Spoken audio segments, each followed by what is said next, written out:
The train lurched to a halt at San Antonio Station in late November of 1882, and Adelaide Grey stepped onto the platform wearing nothing but a thin cotton dress meant for the warm Georgia summers she'd left behind forever.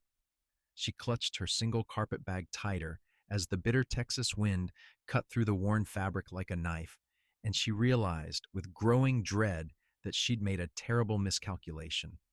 The letter from Austin Xavier had mentioned his ranch was in Texas, and in her mind, Texas had meant desert heat and blazing sun. Nobody back in Savannah had warned her that northern Texas could turn cold enough to freeze a person solid come wintertime. Her teeth began to chatter almost immediately as she scanned the crowd for the man whose letters had convinced her to travel halfway across the country to become his wife. Adelaide was 22 years old and had been working as a seamstress in her aunt's shop when the advertisement caught her eye. A rancher seeking a wife, someone educated and willing to work hard, someone who wanted a fresh start. After her father's death had left her with nothing but debts and her aunt's begrudging charity, the idea of a new life had seemed like salvation. Austin Xavier's letters had been thoughtful and kind, describing his ranch and his dreams of building something lasting. He'd sent a photograph showing a tall man with serious eyes and strong shoulders standing beside a well-built house. She'd written back, and within 3 months, they'd arranged for her to come west as his mail-order bride. But now, standing in the freezing wind with her arms wrapped around herself, Adelaide wondered if she'd made the biggest mistake of her life. "Miss Grey?" A deep voice cut through her panicked thoughts, and she turned to see him. Austin Xavier looked exactly like his photograph, perhaps even more imposing in person. He stood well over 6 feet tall, with broad shoulders straining against a heavy wool coat, dark hair that curled slightly beneath his hat, and eyes that were a startling shade of gray in his weathered face. He looked to be in his late 20s, maybe 30 at most, and there was something solid and dependable about the way he carried himself. "Mr. Xavier?" she managed through chattering teeth, trying to smile despite the cold that was rapidly numbing her face and fingers. His eyes widened as he took in her appearance, traveling from her inadequate dress to her thin shawl to her completely unsuitable shoes. "Good God, woman, where's your coat?" The words came out harsher than he'd probably intended, surprise and concern mixing into something that sounded almost like anger.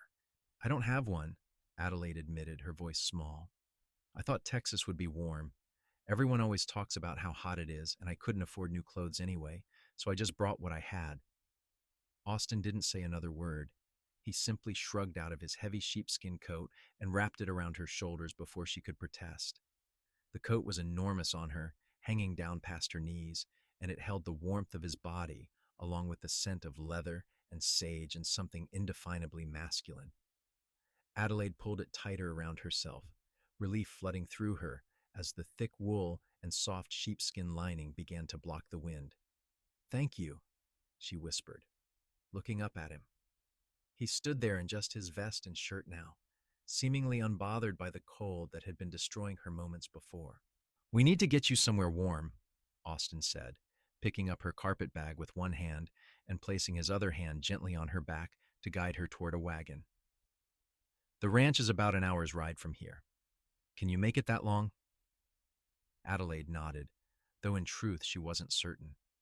Her feet were already numb in her thin boots, and her hands felt like blocks of ice despite being tucked inside the voluminous sleeves of his coat. Austin helped her up onto the wagon seat and then pulled a thick blanket from behind it, tucking it around her legs with a care that made her throat tighten unexpectedly. As he climbed up beside her and took the reins, Adelaide studied his profile. His jaw was set in a hard line, and she couldn't tell if he was angry or simply concentrating on the horses. The wagon lurched into motion, and they rode in silence for several minutes before he finally spoke. "I should have asked what you'd need," Austin said, his voice rough with something that might have been guilt. "Should have thought about it. Should have sent money for proper clothes." "I didn't think to ask either," Adelaide replied, pulling the coat even tighter. "The fault is as much mine as yours. I was so focused on getting away from Georgia that I didn't plan properly." He glanced at her then, really looked at her for the first time since they'd left the station. Getting away from what? Adelaide hesitated, then decided that honesty was the only way to start a marriage, even one as unusual as theirs. Poverty, debt, an aunt who made it clear every day that I was a burden. My father died 18 months ago and left nothing but bills. I worked as much as I could, but it was never enough. When I saw your advertisement, it felt like God was offering me a way out. Austin nodded slowly, turning his attention back to the road. I'm sorry about your father. Thank you. Adelaide watched the landscape roll by. Brown grass and scattered trees, everything looking dead and cold under the gray sky. What about you? Why did you advertise for a wife instead of courting someone local? A muscle twitched in his jaw. Most of the marriageable women around here want to live in town, not on a ranch. The ones who don't mind ranch life are already spoken for. I'm not good with pretty words and courting rituals. Seemed more honest to just lay out what I could offer and what I needed in return. And what do you need? Adelaide asked, genuinely curious. Someone to help run the household. Someone to talk to at the end of a long day. Maybe children someday if we're blessed with them. He paused, then added more quietly, someone to build a life with. A real partnership, not just a convenient arrangement. The sincerity in his voice made Adelaide's heart flutter unexpectedly. She told herself during the long train ride that this was purely practical, that she couldn't expect love from a stranger. But there was something in the way Austin spoke about partnership and building a life together that gave her hope that maybe, just maybe, this could become something more. The cold intensified as they left San Antonio behind, and despite the coat and blanket, Adelaide couldn't stop shivering. Austin noticed, his expression growing increasingly concerned. Finally, he pulled the wagon to a stop beside a small creek and turned to face her. You're freezing, he said bluntly. We're still 30 minutes from the ranch, and I'm worried you're going to be sick before we get there. I'm fine, Adelaide lied, but her chattering teeth gave her away. Austin made a decision. He moved closer on the wagon seat and pulled her against his side, wrapping his arm around her and sharing his body heat. Adelaide stiffened in surprise at first, the intimacy of it shocking her, but he held her firmly. This isn't improper, he said quietly. This is survival. Now stop being stubborn and let me keep you warm. Adelaide relaxed against him, unable to deny how much better she felt, pressed against his solid warmth. Through the layers of clothing between them, she could feel how strong he was, all muscle and steady presence. They rode the rest of the way like that, Austin driving one-handed while keeping her tucked securely against his side. The Xavier Ranch appeared gradually, first as a distant house and barn, then resolving into a well-maintained homestead that spoke of hard work and careful planning. The house was larger than Adelaide had expected, built of good solid wood with a covered porch and real glass windows. The barn looked sturdy, and she could see several horses in the nearby corral. It wasn't grand, but it was substantial and real in a way that made her chest tighten with something like relief. Austin pulled the wagon right up to the front porch and jumped down, then reached up to lift Adelaide from her seat. His hands spanned her waist easily, and he set her on her feet with a gentleness that seemed at odds with his rough exterior. Her legs buckled slightly, numb from the cold and the long journey, and he caught her immediately. Easy, he murmured, keeping one arm around her as he guided her up the porch steps and through the front door. The interior of the house was blessedly warm, heat radiating from a large stone fireplace that dominated one wall of the main room. Austin led her directly to a chair near the fire and knelt to help her out of her thin boots. Can you feel your toes? He asked, examining her feet with a clinical efficiency that was somehow still tender. Barely, Adelaide admitted. Her feet were white and waxy looking, and fear spiked through her. She'd heard stories of people losing fingers and toes to frostbite. Austin disappeared into another room and returned moments later with thick wool socks and a basin of water. This is going to hurt, he warned, but we need to warm your feet slowly. If we do it too fast, it'll damage the skin. He was right. As he placed her feet in the lukewarm water, sensation returned in waves of painful pins and needles that made her gasp and grip the arms of the chair. Austin stayed kneeling beside her, his hands hovering near the basin, watching her face with such naked concern that Adelaide felt something shift in her chest. "I'm sorry," she said through gritted teeth as the pain intensified. "I should have been better prepared. You must think I'm completely foolish." "I think you're brave," Austin replied, surprising her. "You traveled more than 1,000 miles alone to marry a stranger and start a new life. That takes courage. The coat thing was just a mistake, and mistakes can be fixed." As the pain in her feet gradually subsided into manageable discomfort, Adelaide took the opportunity to look around the house properly. The main room served as both kitchen and living area, with a sturdy table, comfortable chairs, and shelves lined with books. She could see two doors leading to what she assumed were bedrooms. Everything was clean and well organized, though it had the sparse, utilitarian look of a place maintained by someone who lived alone. "You keep a nice home," she said, and Austin looked pleased by the compliment. "I try. My mother taught me that just because a man lives alone doesn't mean he should live like an animal."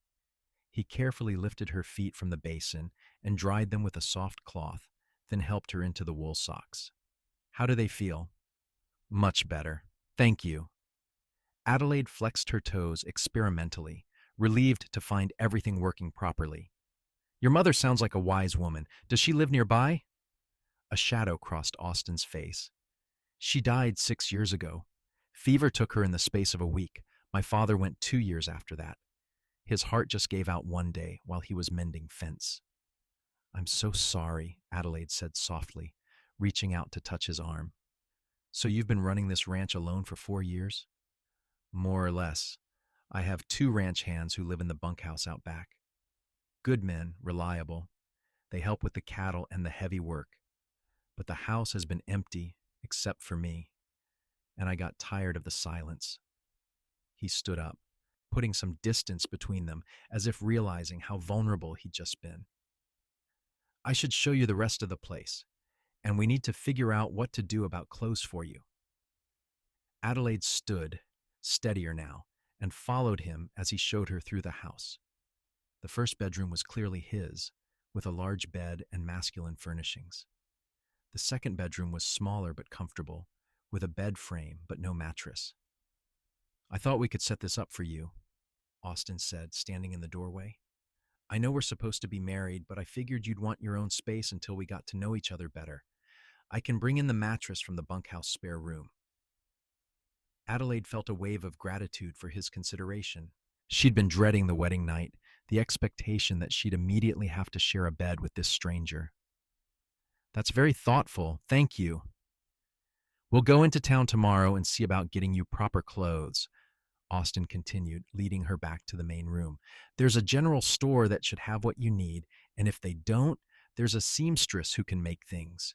You said you worked as a seamstress yourself?" "Yes, for 6 years. I can make my own clothes if we can get fabric and thread." Adelaide settled back into the chair by the fire, still wearing his enormous coat. "I don't want to be a financial burden." Austin waved off her concern. "The ranch does well enough. We can afford proper clothes for my wife." He paused, then added, "We should probably talk about the marriage itself. I arranged for the preacher to come out here tomorrow afternoon. If that's all right with you. Seemed like you'd want to get settled before dealing with a ceremony." The reality of it hit Adelaide then, suddenly and completely. Tomorrow she would marry this man she'd known for less than 3 hours.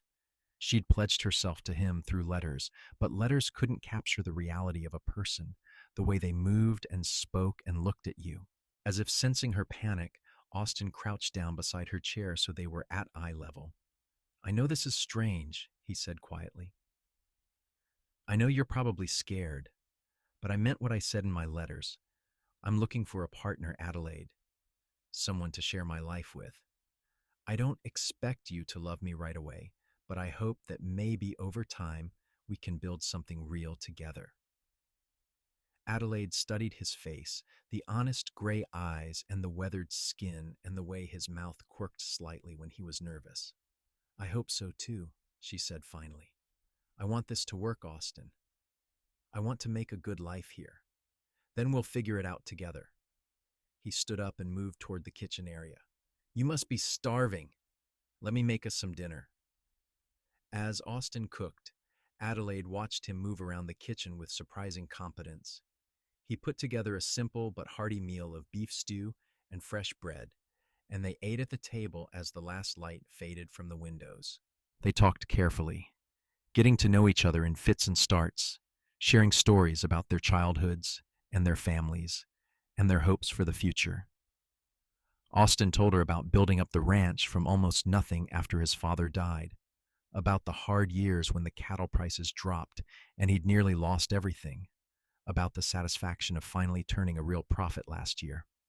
Adelaide told him about learning to sew from her mother, about the months after her father's death when she'd sewn until her fingers bled trying to pay off his debts, about the small rebellions like reading novels when her aunt said she should be working. By the time they finished eating, full darkness had fallen, and Adelaide was struggling to keep her eyes open. The long journey and the cold and the emotional upheaval of the day were all catching up with her at once. You're exhausted, Austin observed, standing to clear the dishes. Let me get that room set up for you. True to his word, he brought in a mattress and made up the bed with clean sheets and thick quilts. When everything was ready, he showed Adelaide to the room and lit the oil lamp on the small table beside the bed. There's a pitcher of water and a basin for washing, he said, gesturing to the dresser. If you need anything during the night, anything at all, just call out. I'm a light sleeper. Thank you, Austin, for everything today, for the coat and for taking care of me and for being so understanding about everything. Adelaide was still wearing his coat, she realized, and she started to shrug it off. Keep it tonight, he said quickly. The house gets cold before morning, and you don't have anything warmer than that thin shawl. We'll get you sorted out tomorrow. After he left, closing the door softly behind him, Adelaide changed into her nightgown and climbed into the bed. The mattress was comfortable, the quilts heavy and warm, and through the walls she could hear Austin moving around the house, the soft sounds of him preparing for bed. Despite her exhaustion, sleep didn't come immediately. She lay in the darkness of this strange room in this strange house, wondering what her life was going to be like here. She thought about the way Austin had immediately given her his coat without hesitation, how he'd wrapped her in blankets and held her close on the wagon to keep her warm. She thought about his gentle hands caring for her frozen feet, his consideration in giving her own room, his kindness in every interaction. Maybe this could work. Maybe she could build a life with this serious, capable man who had literally given her the coat off his back when she needed it. The next morning, Adelaide woke to pale sunlight streaming through the window and the smell of coffee brewing. She dressed quickly in the warmest of her limited options, a navy dress that was still far too thin for the weather, and ventured out into the main room. Austin was already up, dressed and clean-shaven, standing at the stove. "Morning," he greeted her, his eyes crinkling slightly in what she was learning was his version of a smile. "How did you sleep?" "Better than I expected," Adelaide admitted. "How about you?" "Well enough." He poured coffee into 2 mugs and handed her one. "I've been thinking about today. We need to go into town for your clothes before the preacher comes at 3. That gives us about 5 hours if we leave soon." The trip into San Antonio was much more pleasant than the previous day's ordeal.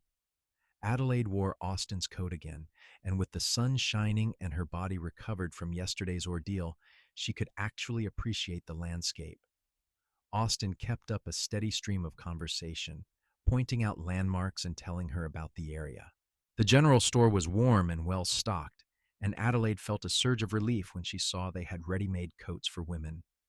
Austin insisted she pick out the warmest one, a heavy wool coat lined with flannel in a deep green color that brought out the gold flecks in her hazel eyes. "Try it on," he urged, and when she did, He nodded with satisfaction. Good. That'll keep you warm. Now, what else do you need? Over the next hour, with Austin's patient encouragement and willingness to spend whatever was necessary, Adelaide acquired a proper winter wardrobe: wool dresses in practical colors, warm stockings, sturdy boots lined with sheepskin, flannel nightgowns, gloves, scarves, and even a pretty Sunday dress in deep burgundy that Austin insisted she get. You'll want something nice for church, he said when she protested the expense. And for when we go into town. A woman deserves to have pretty things, Adelaide. The easy way he said it, the assumption that she deserved nice things, made her throat tight. At the counter, as Austin paid the substantial bill without flinching, the shopkeeper's wife smiled at Adelaide. You're a lucky woman, she said quietly. Austin Xavier is one of the good ones. Helped my husband when we were struggling last year, never asked for anything in return. You'll do well with him. They loaded the packages into the wagon, and Austin drove them to a small restaurant for lunch. Over plates of chicken and potatoes, Adelaide felt brave enough to ask the question that had been bothering her. Austin, you spent so much money today. Can you really afford all this? He looked up from his food, surprised by the question. The ranch made a good profit last year, and I've been saving most of what I earned since I don't have much to spend it on. Besides, you needed those things. What kind of husband would I be if I let my wife freeze because I was too cheap to buy her a coat? You're not my husband yet, Adelaide pointed out, then felt her cheeks heat. I mean, not officially. Not until this afternoon. Austin's expression grew serious. Adelaide, are you having second thoughts? If you are, you need to tell me now. I won't hold you to this if you've changed your mind. No, Adelaide said quickly, reaching across the table to touch his hand. No, I haven't changed my mind. I'm just overwhelmed by your generosity. Nobody has taken care of me like this in a very long time. His hand turned under hers, his calloused fingers gently gripping hers. You better get used to it. Then, because taking care of you is going to be my job from now on. They returned to the ranch with plenty of time for Adelaide to change into her new burgundy dress before the preacher arrived. She stood in her little room, looking at herself in the small mirror Austin had hung on the wall, and tried to calm her racing heart. In less than an hour, she would be married. A knock on her door made her jump. Come in, she called, and Austin entered, stopping short when he saw her. You look beautiful, he said, his voice rough with emotion. He was wearing his best suit, dark wool that stretched across his broad shoulders, and Adelaide thought he looked impossibly handsome. Thank you. You look very nice, too. She smoothed her hands down the dress nervously. Are you ready for this? I've been ready since I mailed that first advertisement, Austin replied. He crossed the room and took her hands in his. Adelaide, I know this isn't a traditional courtship. I know we barely know each other, but I promise you right now, before we even speak our vows, that I will do everything in my power to make you happy. I will provide for you and protect you and respect you. And I hope that someday you might come to care for me the way I'm already starting to care for you. Adelaide felt tears prick her eyes. I promise the same. I promise to be a good wife and partner to you. And Austin, I'm already starting to care for you too. He smiled then, a real full smile that transformed his serious face, and Adelaide felt her heart skip. Before she could say anything else, they heard the sound of horses approaching, and Austin squeezed her hands once before stepping back. That'll be Preacher Matthews and the witnesses. Are you ready? Adelaide took a deep breath and nodded. I'm ready. The ceremony was simple and brief, conducted in the main room of the house with Austin's two ranch hands, Miguel and Frank, serving as witnesses. Preacher Matthews was an elderly man with kind eyes who led them through the traditional vows with a gentle authority. When Austin slipped a simple gold band onto Adelaide's finger, his hands were steady, even though she could feel her own trembling. You may kiss your bride, Preacher Matthews announced, and Austin leaned down to press a chaste, soft kiss to Adelaide's lips. It lasted only a moment, but Adelaide felt the tenderness in it, the promise of more to come when they were ready. After the preacher and witnesses left, Austin and Adelaide stood in the middle of the room, suddenly alone as husband and wife. The weight of it hung in the air between them until Austin cleared his throat. "I thought we could have a nice dinner to celebrate," he said. "I'm not much of a cook for fancy things, but I can manage a decent roast." "Let me help," Adelaide offered, grateful for something to do with her nervous energy. "I'm a good cook. We can do it together." They worked side by side in the kitchen, and gradually the tension eased. Austin told her a funny story about one of the ranch hands trying to break a particularly stubborn horse, and Adelaide laughed until her sides hurt. She told him about the time she'd accidentally sewn the hem of her dress to the curtain she was mending and hadn't noticed until she stood up. By the time dinner was ready, they were talking and laughing like old friends. After they ate, Austin built up the fire and they sat together on the old sofa, not quite touching but close enough that Adelaide could feel the warmth radiating from him. The firelight played across his features, softening the hard lines and making him look younger. "What are you thinking about?" Austin asked quietly. "I'm thinking that I'm glad I came here," Adelaide admitted. "I was so scared yesterday when I got off that train.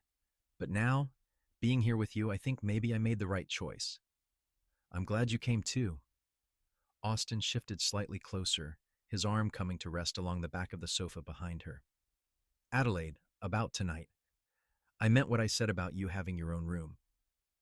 I don't expect anything from you until you're ready." Adelaide turned to look at him, studying his honest face. "What if I am ready? Not for everything, maybe, but for more than separate rooms." Austin's eyes darkened, and he reached up to cup her cheek with his hand. "Then I'd say we take things slow and see where they lead us." He kissed her then, longer and deeper than the brief kiss at their wedding ceremony. Adelaide responded tentatively at first, then with growing confidence as Austin's arms came around her, pulling her closer. His lips were warm and firm, and when he finally pulled back, they were both breathing hard. "Maybe we should continue this somewhere more private," Austin murmured against her hair. Adelaide nodded, her heart racing, and let him lead her to his bedroom. They went slowly, carefully, learning each other with gentle touches and whispered words. Austin was patient and tender, constantly checking that she was all right, and when they finally came together as husband and wife, Adelaide felt a connection forming between them that went beyond the physical. Later, lying in Austin's bed, with her head on his chest and his arms wrapped securely around her, Adelaide felt a sense of peace she hadn't known in years. This strong, kind man who had wrapped her in his warmest coat was becoming someone precious to her, someone she could trust and lean on. "Thank you for being so gentle," she whispered into the darkness. Austin's arms tightened around her. "Thank you for trusting me, for taking a chance on me." He pressed a kiss to the top of her head. "Get some sleep, wife. Tomorrow starts our real life together." Adelaide drifted off with a smile on her face, warm and safe in her husband's embrace. The weeks that followed were a time of adjustment and discovery. Adelaide threw herself into making the house a real home, using her sewing skills to make curtains and cushions and tablecloths. She cooked proper meals and organized the pantry and turned the sparse masculine space into something warmer and more welcoming. Austin taught her about the ranch, showing her how to care for the horses and explaining the cattle business. She met the ranch hands properly, learning that Miguel had a wife and 3 children who lived in a small house on the property, and that Frank was a widower who kept mostly to himself, but had a dry sense of humor that made her laugh. As November turned into December, the weather grew colder, and Adelaide was grateful every day for the warm clothes Austin had bought her. She was even more grateful for the way he held her close every night, his body heat keeping her warm even when frost covered the windows. They fell into a rhythm, a partnership that felt natural and right. Austin would wake before dawn to start the work of running the ranch, and Adelaide would have hot coffee and breakfast ready when he came back to the house. During the day, she worked on her projects while he handled the cattle and the horses and the 1,000 tasks that kept the ranch running. In the evenings, they would cook dinner together, talking about their days, and then sit by the fire reading or simply enjoying each other's company. Adelaide found herself falling in love with this life, with the wide open spaces and the honest work and the satisfaction of building something with her own hands. But more than that, she was falling in love with Austin himself, with his quiet strength and his unexpected kindness, with the way he listened carefully when she talked and remembered small details about her preferences, with the way he looked at her like she was precious, like she was the best thing that had ever happened to him. One evening in mid-December, as they sat together on the sofa with Adelaide curled against Austin's side, he set down the book he'd been reading and turned to look at her seriously. "What is it?" Adelaide asked, sensing something important in his expression. "I've been thinking about Christmas," Austin said. "It'll be here in less than 2 weeks, and I want to do something special. I want to give you a real Christmas, Adelaide, the kind you deserve." Adelaide felt her eyes fill with tears. "Austin, you've already given me so much. The clothes and this home and your kindness. I don't need anything else." "Maybe you don't need it, but I want to give it to you anyway." He brushed a strand of hair back from her face tenderly. "You made my house into a home. You brought light and warmth into my life. Let me give you a Christmas to remember." Over the next week, Austin threw himself into Christmas preparations with an enthusiasm that both touched and amused Adelaide. He rode into town and came back with a small fir tree that they set up in the corner of the main room. Adelaide made decorations from scraps of fabric and paper, and together they strung popcorn and cranberries. Austin carved wooden ornaments in the evenings, simple stars and animals that showed surprising skill. On Christmas Eve, Adelaide woke to find that Austin had already been up for hours. The house smelled amazing, and when she came out of the bedroom, she found the table laden with food. Austin stood by the stove, looking pleased with himself. "Merry Christmas Eve," he said, crossing to her and pulling her into his arms for a thorough kiss. "I wanted to surprise you with a special breakfast." They ate together, laughing and talking, and then Austin pulled out a wrapped package and handed it to her. "I know we're supposed to wait until tomorrow, but I can't. Open it now." Adelaide unwrapped the package with shaking hands to find a beautiful shawl made of the finest, softest wool she'd ever felt. It was dyed a rich cream color and edged with delicate fringe. But what made her gasp were the initials embroidered in one corner in elegant script, AX. "Adelaide Xavier," Austin said quietly. "That's who you are now. I wanted you to have something that showed it." "It's beautiful," Adelaide whispered, draping the shawl around her shoulders. "Austin, I love it. I love it so much." She threw her arms around his neck and kissed him soundly. "Thank you." "I have something for you too," Adelaide said, pulling back. She retrieved her own wrapped package from where she'd hidden it in the bedroom. "It's not as fine as what you gave me, but I made it myself." Austin opened it to reveal a shirt she'd sewn from soft blue fabric that matched his eyes. She'd spent weeks on it, making sure every stitch was perfect, embroidering his initials on the pocket and thread she'd carefully chosen. Austin held it up, clearly moved. "This is incredible work," he said, running his fingers over the careful stitching. "Adelaide, this is the finest shirt I've ever owned. Thank you." He pulled her close again, holding her tight. "Thank you for everything, for coming here, for staying, for making this place feel like home." "Thank you for wrapping me in your coat when I was freezing," Adelaide said against his chest. "Thank you for taking care of me from the very first moment. Thank you for being exactly the man I needed." They spent Christmas Eve quietly together, just the two of them, talking and laughing and stealing kisses by the fire. That night, as they lay together in bed, Austin pulled Adelaide close and spoke into her hair. "I love you," he said, the words simple and honest.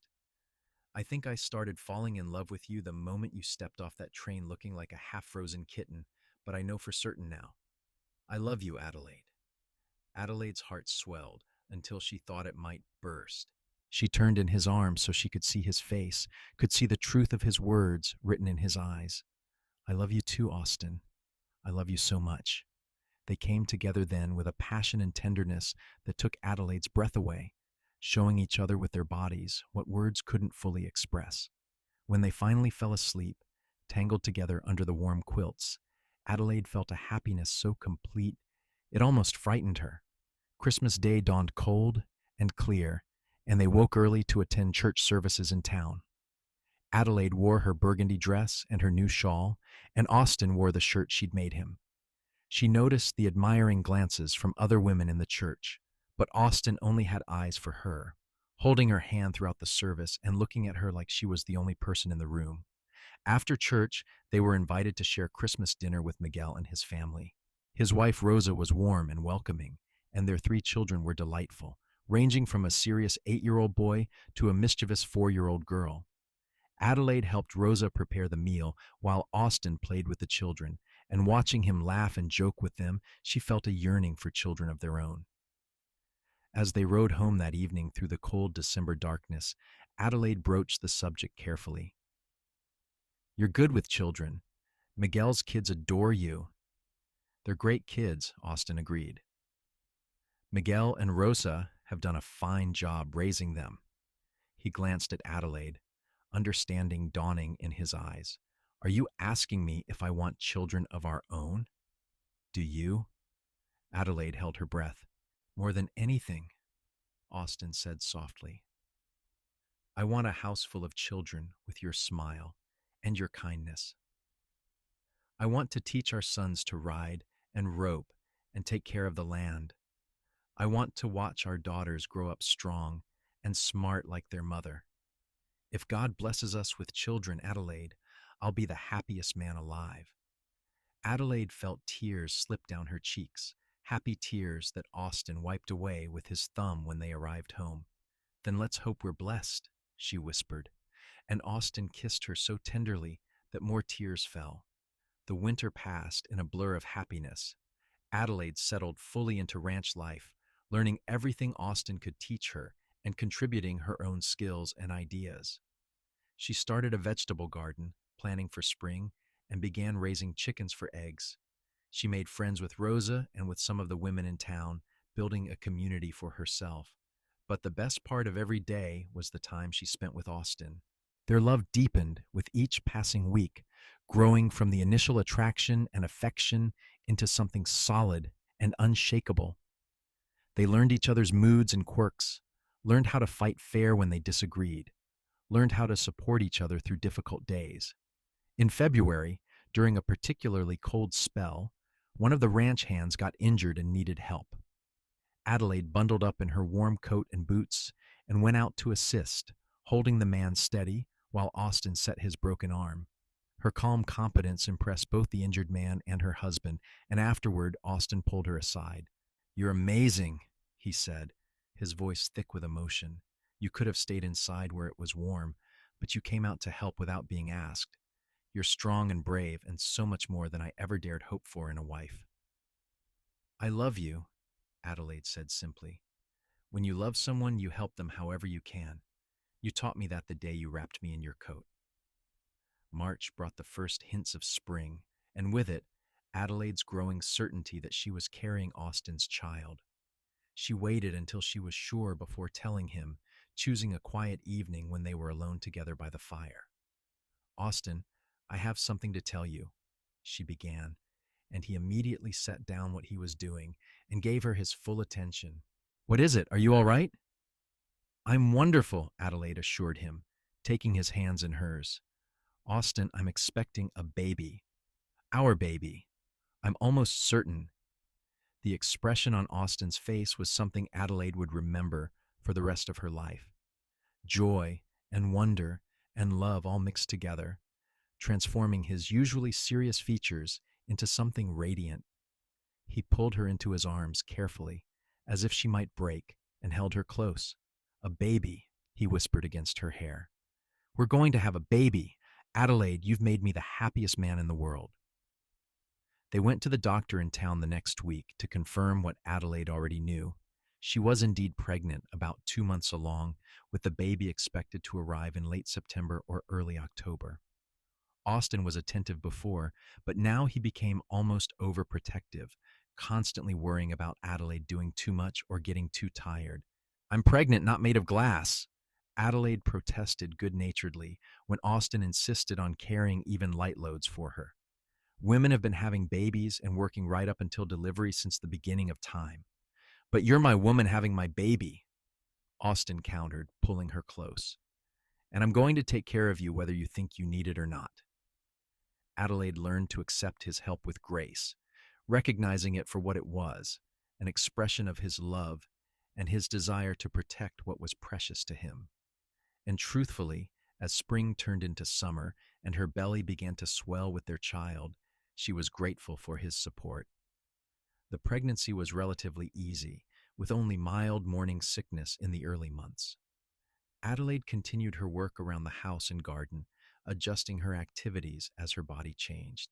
Austin talked to her growing belly every night, telling their unborn child about the ranch and the horses and how much he was looking forward to meeting them. Do you hope it's a boy or a girl? Adelaide asked one night as they lay in bed, Austin's hand resting on her rounded stomach. I don't care even a little bit, Austin said honestly. Healthy is all that matters, though I suppose if it's a boy, I could start teaching him about the ranch earlier. But a girl would be just as wonderful. A little version of you would be the greatest gift I could imagine. As summer heated up, Adelaide was grateful for the good construction of the house that kept it relatively cool. She spent the hottest parts of the day indoors, sewing tiny clothes and blankets for the baby. Rosa came to visit often, bringing advice and supplies and her own children's outgrown baby clothes. You're lucky to have Austin, Rosa told Adelaide as they sat together in the shade of the porch one July afternoon. Miguel told me about the day you arrived, how Austin gave you his coat and took care of you. I knew then that he would be a good husband to you. He's been better than good, Adelaide said, her hand resting on her belly where the baby was kicking. He's been everything I could have hoped for and more. I came here expecting a practical arrangement, but I found love instead. August brought the first hints of fall, and Adelaide grew increasingly uncomfortable as the baby seemed determined to kick her ribs constantly. Austin rubbed her feet every evening and helped her find comfortable positions for sleeping. He'd already converted the small bedroom that had briefly been Adelaide's into a nursery, painting it and building a cradle with his own hands. September arrived, and Adelaide felt the first stirrings of nervousness about the coming birth. Rosa assured her that everything would be fine, that the doctor in town was good and experienced, but Adelaide couldn't help her anxiety. Austin noticed, of course, and held her close one night as she confessed her fears. I'm scared, she admitted. I know women do this all the time, but I'm still scared. I'm scared too, Austin confessed. Terrified, actually. But we're going to get through this together, Adelaide. I'll be right there with you the whole time. And then we'll have our baby. And all of this will be worth it. The labor started on a cool evening in late September, almost exactly 9 months after that first night they'd spent together. Adelaide's water broke while she was preparing dinner, and Austin immediately sprang into action, sending Frank to fetch the doctor and Rosa while he got Adelaide settled in their bedroom. The labor was long and difficult, lasting through the night and into the next day. Adelaide had never experienced pain like this, waves of it that threatened to overwhelm her. But Austin never left her side, holding her hand and wiping her forehead and murmuring encouragement, even when she snapped at him in frustration. You can do this, he kept saying. You're the strongest person I know, Adelaide. Just a little bit longer. Finally, as the sun climbed high in the afternoon sky, Adelaide gave one final push and heard the most beautiful sound in the world, her baby's first cry. The doctor held up a squalling, red-faced infant and announced, It's a boy. You have a son. Austin's face was wet with tears as the doctor placed the cleaned and wrapped baby in Adelaide's arms. A son, he whispered, looking down at the tiny face with an expression of such love and wonder that Adelaide's heart overflowed. We have a son. The baby had a shock of dark hair like his father, and when he opened his eyes briefly, they were a murky blue that would probably darken to match Austin's gray. He was perfect, absolutely perfect, and Adelaide couldn't stop staring at him. What should we name him? She asked Austin, who was sitting on the edge of the bed, one arm around Adelaide and one finger gently held in the baby's tiny fist. I was thinking we could name him after your father, Austin suggested. If you'd like that. Adelaide felt tears well up again. Yes, I'd like that very much. Samuel. Samuel Xavier. Samuel, Austin repeated, testing the name. Hello, Samuel. Welcome to the world, son. The next weeks were a blur of sleepless nights and constant feedings, of learning how to care for this tiny, helpless creature who depended on them for everything. Austin proved to be a natural father, taking over all the household tasks so Adelaide could focus on recovering and nursing the baby. He changed diapers without complaint and walked the floor with Samuel when he fussed, singing old cowboy songs in his rough voice until the baby settled. You're going to spoil him, Adelaide said one night, watching Austin rock their son with infinite tenderness. Impossible to spoil a baby, Austin countered. He needs to know he's loved and safe. There'll be plenty of time for discipline when he's older. As autumn deepened and Samuel grew stronger, Adelaide recovered her strength as well. The three of them settled into a new normal, their family now complete in a way it hadn't been before. Austin included Samuel in everything he could, carrying him in a sling while he worked around the house and barn, talking to him constantly. He can't understand you, Adelaide pointed out, amused, as Austin explained the finer points of horse training to their 3-month-old son. Not yet, Austin agreed, but he will, and I want him to grow up knowing that his father has time for him, that he's important and valued. Adelaide fell in love with her husband all over again watching him with their son. Austin Xavier, the serious rancher who had wrapped her in his coat and married her when she was a stranger, had become the center of her world. He was an attentive husband, a loving father, and her best friend all rolled into one. Their first anniversary came in mid-December, and Austin planned a special evening. Rosa agreed to watch Samuel for a few hours, and Austin took Adelaide into town for dinner at the nicest restaurant San Antonio had to offer. Over plates of excellent food, they talked about the incredible year they'd had together. A year ago, I was standing on that train platform thinking I'd made a terrible mistake, Adelaide said, reaching across the table to take Austin's hand. I was freezing and scared and wondering what I'd gotten myself into. And now? Austin asked, his thumb stroking over her knuckles. Now I can't imagine my life any other way. You and Samuel are everything to me, Austin. This year has been the happiest of my life. Mine too, Austin said seriously. When I wrote that advertisement, I was hoping for someone competent and pleasant to share my home with. Instead, I got you.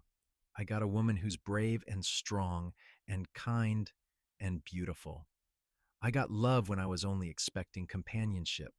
You're the best thing that ever happened to me, Adelaide Xavier. They kissed across the table, not caring who might see, lost in each other and the love they'd built together. The years that followed were good ones. The ranch prospered under Austin's careful management and Adelaide's contributions, from her garden to her bookkeeping to her way of making their home a welcoming place, were invaluable. Samuel grew into a bright, energetic toddler who adored his father and followed him everywhere his short legs could manage. When Samuel was 2 years old, Adelaide became pregnant again. This time, the pregnancy was easier, perhaps because she knew what to expect. Their second child, a daughter they named Grace, arrived on a warm May evening with much less drama than Samuel's birth. She had Adelaide's hazel eyes and Austin's serious expression, and her father fell instantly in love. 2 children, Austin said, holding Grace while Samuel climbed into Adelaide's lap. How did I get so lucky? We're all lucky, Adelaide replied, looking around at her family with a heart full of contentment. We found each other, and we built something beautiful together. As the children grew, the house filled with noise and laughter and the organized chaos of a happy family. Austin taught Samuel to ride almost as soon as the boy could walk, and Samuel took to it naturally, showing every sign of following in his father's footsteps. Grace was quieter but just as determined, insisting on learning everything her brother learned and proving herself just as capable. Adelaide often thought back to that cold November day when she'd stepped off the train with no winter clothes and no idea what her future held. She remembered the fear and uncertainty, the bitter cold that had seemed to seep into her very bones, and she remembered the moment Austin had wrapped her in his warmest coat, a simple gesture that had been the first of thousands of kindnesses. That coat still hung by the door, worn now and showing its age, but Adelaide couldn't bear to part with it. It represented everything good about the life she'd built here, the way Austin had taken care of her from the very first moment, the warmth and security she'd found in his arms. "Why do you keep that old thing?" Austin asked one day, catching her running her hand over the sheepskin lining. "I can buy you a dozen new coats."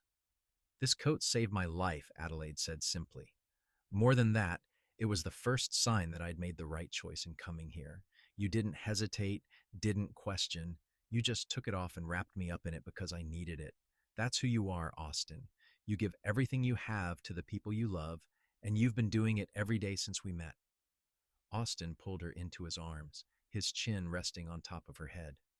"You make it easy to give everything. You and the children are my whole world, Adelaide. Every good thing in my life started the day you got off that train." They stood there together in the doorway, Austin's arms around Adelaide, watching their children play in the yard. Samuel was showing Grace how to rope a fence post, his technique improving under Austin's patient instruction.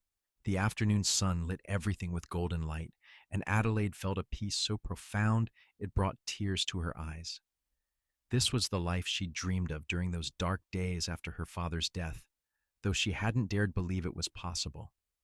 A home of her own, a husband who loved her, children to raise and nurture, work that mattered, and days filled with purpose and joy. She traveled across the country to marry a stranger, and she'd found everything she'd ever wanted. The years continued to pass in a blur of happiness and hard work. The ranch grew more successful with each season, allowing Austin to expand the herd and improve the property. He built an addition onto the house, adding 2 more bedrooms and a larger kitchen, anticipating the family's future needs. Adelaide's garden became legendary in the area, producing abundant vegetables that she shared with neighbors and sold in town. When Samuel was 7 and Grace was 5, Adelaide discovered she was pregnant again. This third pregnancy was harder than the previous 2, perhaps because she was older now and chasing after 2 active children. But Austin was there for her every step of the way, just as he'd always been, taking on extra work and making sure Adelaide got the rest she needed. Their third child, another boy they named Daniel, arrived during a thunderstorm in October, his cries competing with the thunder. He was a big baby, healthy and loud, and he kept them all on their toes from the moment he entered the world. Samuel and Grace were fascinated by their new brother, constantly wanting to help care for him. With 3 children, life became even busier. Adelaide's days were filled with cooking and cleaning and mending and teaching, while Austin managed the ranch with the help of Miguel and Frank and a rotating crew of seasonal workers. But no matter how busy they were, they always made time for each other. Austin never let a day pass without telling Adelaide he loved her, and Adelaide made sure to show her appreciation for everything he did. "I was thinking," Austin said one evening when Daniel was about 6 months old and finally sleeping through the night, "that we're incredibly blessed. 3 healthy children, a successful ranch, each other. Sometimes I have to pinch myself to believe this is real." "I know what you mean," Adelaide replied, snuggling closer to him on the sofa where they'd carved out a few precious moments alone. "Sometimes I still think about that scared girl who got off the train with no coat and no idea what she was walking into. I barely recognize her now." "She's still in there," Austin said, pressing a kiss to her temple. "Still brave and determined. You've just added happy and confident and love to the mix." When Samuel turned 10, Austin began teaching him more serious ranching skills, letting him ride out with the ranch hands and learn the business from the ground up. Grace, 8 years old and showing signs of her mother's quick mind, started helping Adelaide with the bookkeeping and the garden. Daniel, now 3, was pure energy and mischief, keeping everyone laughing with his antics. The children grew up surrounded by love and security, learning the value of hard work and the importance of family. They saw their parents' love for each other in every interaction, in the way Austin still reached for Adelaide's hand after all these years, in the way Adelaide's face lit up every time Austin walked into a room. One afternoon in the summer when they'd been married for 12 years, Austin and Adelaide left the children with Rosa and rode out to a distant part of the ranch, a spot with a beautiful view of the hills rolling away into the distance. They spread out a blanket and lay together in the grass, watching clouds drift across the endless blue sky. Do you ever wonder what would have happened if you hadn't answered my advertisement? Austin asked, his fingers laced through Adelaide's. Sometimes, Adelaide admitted, but not in a serious way. I think we were meant to find each other, Austin. All those letters we exchanged, all the coincidences that brought me here at exactly the right time. It feels like fate. I don't know about fate, Austin said, but I thank God every day that you took a chance on me, that you trusted me enough to travel all this way, that you stayed even when things were difficult at first. The only difficult thing was the cold, Adelaide pointed out with a smile. Everything else was easy. You made it easy, Austin. From that first moment when you wrapped me in your coat, you've made loving you the easiest thing in the world. Austin rolled to his side, propping himself up on one elbow to look down at her. His gray eyes were serious, full of the depth of emotion he still sometimes struggled to put into words. I love you, Adelaide. More now than ever. You've given me a life beyond anything I ever imagined. A real home, a family, a purpose beyond just surviving. You saved me just as much as I saved you that day. Adelaide reached up to cup his weathered, beloved face in her hand. We saved each other. That's what love does. It takes two incomplete people and makes them whole. They kissed there on the hillside, the summer sun warm on their skin and the breeze carrying the scent of sage and wildflowers. When they finally pulled apart, Adelaide saw that Austin's eyes were bright with unshed tears. What is it? She asked softly. Just grateful, he managed. So damn grateful for all of this. For you. They rode back to the ranch slowly, savoring the time alone before returning to the beautiful chaos of their three children. As they approached the house, they could hear Samuel teaching Daniel some song, while Grace's laughter rang out clear and bright. The years continued their steady march.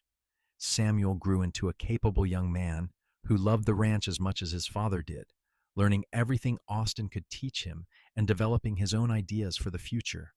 Grace showed an interest in medicine, fascinated by the doctor's work, when Daniel broke his arm falling from a tree, and Austin and Adelaide encouraged her ambitions, even though it was unusual for a girl. Daniel remained the family comedian, always ready with a joke or a prank that kept everyone laughing. As Adelaide approached 40, she thought she was done having children. Grace was nearly 13, Daniel was 8, and Adelaide was looking forward to having more time for herself as the children grew more independent. But God, it seemed, had other plans. Adelaide discovered she was pregnant again, and the news was met with mixed emotions. Another baby at my age, she said to Austin, half laughing and half crying. People will think we're crazy. Let them think what they want, Austin replied, his hand already resting protectively on her still flat stomach. We've been blessed with another child, Adelaide. That's something to celebrate, not worry about. The pregnancy was difficult, Adelaide's age making everything harder than it had been before. But her family rallied around her, the older children taking on more responsibilities so their mother could rest. Austin was even more protective than he'd been with the previous pregnancies, hovering over Adelaide constantly. Their fourth child, a girl they named Rose after Austin's mother, arrived on a snowy December evening, small but healthy. Samuel, now 16, held his baby sister with the careful tenderness his father had taught him. Grace, 13, immediately appointed herself assistant mother, helping Adelaide with feedings and changes. And Daniel, 9 years old, declared that baby Rose was the best Christmas present ever. 4 children, Adelaide marveled, looking around at her family gathered in the bedroom. How did we get 4 children? By being very much in love. Austin replied, with a grin that made even the older children groan in embarrassment. With 4 children ranging from infancy to near adulthood, life at the Xavier Ranch was never dull. Samuel started courting a girl from a neighboring ranch, a sweet young woman named Clara, who Adelaide approved of immediately. Grace threw herself into her studies, determined to become a doctor no matter how many people told her it was impossible for a woman. Daniel discovered a talent for training horses, showing a patience and skill that impressed even the experienced ranch hands. And little Rose grew into a sunny, affectionate child who had everyone wrapped around her tiny finger. She especially adored her father, and Austin could be found most evenings with Rose on his lap, telling her stories about the ranch and about the grandmother she'd been named after. "You're going to spoil her rotten," Adelaide warned, though she was smiling as she said it. "Impossible," Austin replied, the same thing he'd said about all their children. "She just needs to know she's loved." When Samuel was 19, he married Clara in a beautiful ceremony at the ranch. Adelaide cried through the whole thing, watching her firstborn son pledge his life to the woman he loved. Austin kept his arm around her, offering silent support as their family expanded again. "He's going to be happy," Austin whispered to her during the reception. "She loves him, and he loves her. They're going to have a good life together." "I know," Adelaide replied. "It just makes me remember our wedding day. How young we were, how uncertain everything felt. Look at us now." Austin pulled her closer. "Best decision I ever made. Marrying you, even if you did show up without a proper coat." Adelaide laughed through her tears. "Best decision I ever made, too, even if you did give me heart failure with how cold it was." Samuel and Clara built a small house on the Xavier property, staying close to help run the ranch that would someday be his. Within a year, they announced that Adelaide and Austin were going to be grandparents, and the news filled the family with joy. Grace left for medical school in the East when she was 18, the first person from San Antonio to pursue such an education. Adelaide worried about her daughter being so far away, but Austin reminded her that they'd raised Grace to be strong and independent, and she would succeed at anything she set her mind to. Daniel, now 16, was developing into a fine young man with his own dreams of expanding the ranch's horse breeding program. And Rose, at 7 years old, was still the baby of the family, bright and curious and full of questions about everything. The years continued to pass, bringing changes and challenges, but also deep joy. Adelaide and Austin became grandparents 5 times over, as Samuel and Clara had 3 children, and Grace, who had indeed become a doctor and married a fellow physician, had 2. Daniel married a girl he'd known since childhood and started his horse breeding program with Austin's support. Rose, their youngest, surprised everyone by showing an interest in ranching that rivaled Samuel's. She learned to rope and ride and work cattle with a skill that made her father burst with pride. When she was 16, she announced that she wanted to run the ranch with Samuel someday, and Austin assured her there was plenty of room for both of them. Through it all, through the births and weddings and graduations and ordinary days that made up a life, Adelaide and Austin's love remained constant. They still held hands when they walked together. Austin still brought Adelaide coffee in bed on Sunday mornings. Adelaide still wore the shawl he'd given her that first Christmas, though it was worn now and carefully mended in several places. On their 30th anniversary, their children threw them a party at the ranch. The house and yard were filled with family and friends. 3 generations gathered to celebrate the marriage that had started with a mail-order bride stepping off a train into a freezing wind. Samuel stood up to give a toast. His own children gathered around him. 30 years ago, my mother arrived in San Antonio with no winter clothes and no idea what she was walking into, and my father did what he's been doing every day since. He took care of her. He wrapped her in his warmest coat, and he's been keeping her warm ever since. They've shown all of us what love really means, what commitment looks like, what it means to build a life with someone. To my parents, may you have 30 more years together. Everyone raised their glasses, and Adelaide felt tears streaming down her face. Austin pulled her close, and she buried her face in his shoulder, overwhelmed by the love and happiness surrounding them. Later, after the party had wound down and most of the guests had left, Adelaide and Austin sat together on the porch swing, watching the sun set over the land they'd built their life on. Rose was inside helping clean up, and they could hear her laughing at something one of her nephews said. 30 years, Adelaide said softly. It seems like yesterday and like forever ago at the same time. Best 30 years of my life, Austin replied, his arm around her shoulders. Every single day with you has been a gift, Adelaide. Even the hard days, she teased gently, especially the hard days. Those are the ones that showed us what we're made of, what we can handle together. He pressed a kiss to her temple. Do you remember what I told you on our wedding night? That I hoped someday you might come to care for me the way I was starting to care for you? I remember, Adelaide said. I remember thinking that maybe, just maybe, this could work out. It worked out better than either of us dared dream, Austin said. You've made my life complete, Adelaide. The ranch, the children, the grandchildren, all of it is wonderful. But you're the heart of it all. You're what makes it all matter. Adelaide turned to kiss him properly, pouring 30 years of love and gratitude and joy into it. When they pulled apart, they were both smiling. I love you, Austin Xavier. Thank you for wrapping me in your coat all those years ago.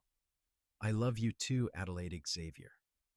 Thank you for taking a chance on a lonely rancher who wasn't very good with words. They sat together as darkness fell, the stars beginning to emerge in the vast Texas sky. Inside the house, their family moved around, the sound of voices and laughter drifting out to the porch. This was the life they'd built together from almost nothing, from a desperate advertisement and a leap of faith and a simple act of kindness on a cold November day. Years continued to pass with the steady rhythm of the seasons. Adelaide and Austin grew older together, their hair turning gray, their faces showing the marks of lives well lived. Austin's hands grew more gnarled with arthritis, but they still reached for Adelaide's every day. Adelaide's step grew slower, but Austin was always there to offer his arm. Samuel took over more of the daily running of the ranch, with Rose working alongside him just as she'd always wanted. Daniel's horse breeding program became renowned throughout Texas. Grace's medical practice flourished in Boston, and she returned home as often as she could with her family.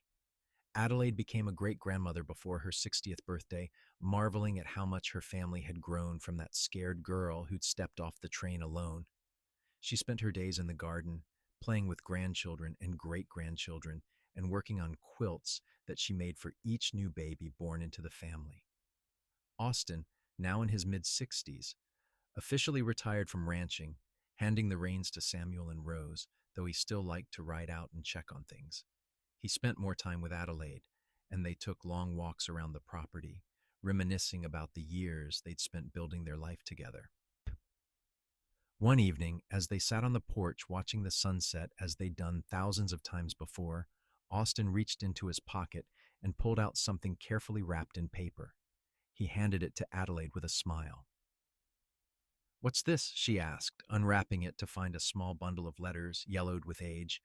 They were the letters they'd exchanged before her arrival in Texas, carefully preserved all these years. "I thought you might like to read them again," Austin said. "Remember who we were when we started this journey."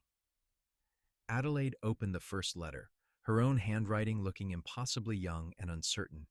She'd been so worried about saying the right things, about presenting herself in the best possible light. And here was Austin's response, carefully written, and so sincere, promising to provide for her and treat her with respect. "We were so formal with each other," Adelaide laughed softly. "So careful and polite." "We didn't know we were writing love letters," Austin said.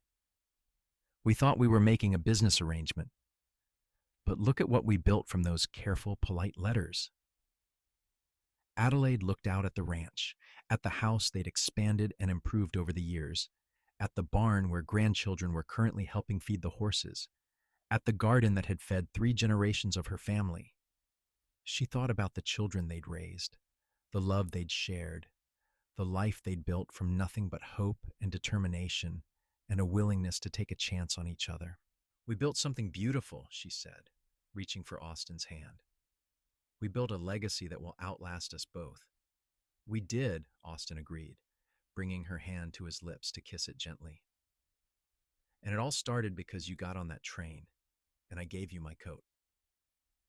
They sat together in comfortable silence, the silence of two people who'd spent a lifetime learning each other so thoroughly that words were often unnecessary. The sun sank below the horizon, painting the sky in shades of orange and pink and purple. Inside the house, they could hear Rose calling them for dinner, her voice so much like Adelaide's had been at that age. "We should go in," Adelaide said, but neither of them moved immediately. These moments alone together were precious even after so many years. "One more minute," Austin said, tightening his grip on her hand. "Let me just sit here with you for one more minute." So they sat as darkness gathered around them, two people who'd taken a chance on love when they had every reason to be cautious. Two people who'd built a life from letters and faith and a coat given freely on a cold day. Two people who'd loved each other through every season of their lives and planned to keep loving each other through whatever seasons remained. Finally, they rose together, Austin offering Adelaide his arm, as he'd done countless times over the decades. They walked into their home, into the warmth and light and love that filled every corner, ready for dinner with their family and whatever the evening would bring. Behind them, hanging by the door, as it had for nearly 40 years, was the sheepskin coat that had started everything. It was worn now, the leather soft and the wool thin in places, but Adelaide would never allow it to be thrown away. It represented every good thing in her life, every moment of warmth and love and security she'd found in Austin's arms. She came as a mail-order bride with no winter clothes, and he wrapped her in his warmest coat. From that simple act of kindness had grown a love that spanned decades, a family that spread across 3 generations, and a legacy that would endure long after they were gone. As Adelaide entered the house with Austin's hand warm in hers, surrounded by the laughter and love of the family they'd created together, she knew with absolute certainty that she'd made the right choice all those years ago. The scared girl who'd stepped off that train had found everything she'd been searching for, and more than she'd ever dared dream of. She'd found home. She'd found purpose. She'd found love that would last forever. And it had all begun with a coat,